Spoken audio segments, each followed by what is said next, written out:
Hey guys, in this video I'm going to show you how to find your PayPal account ID using the PayPal app on your mobile device. If you find this video helpful, please drop a like and subscribe. In saying that, let's just jump straight into the video. Alright, so what we need to do is open up the PayPal account as you normally would. Now from here, you want to click onto your user profile, top left hand corner of the page. Once you're here, you'll be able to see your name, and then under that will say complete your profile. So in order to get your PayPal account ID, you need to complete your personal profile for this. So go ahead and click on complete your personal profile. And now we need to unlock it.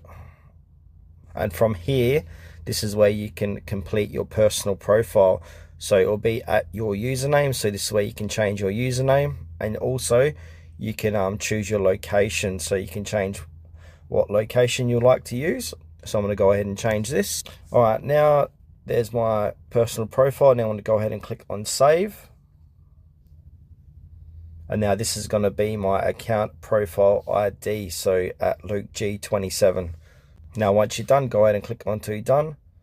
And then you'll be able to see there's your ID under your name.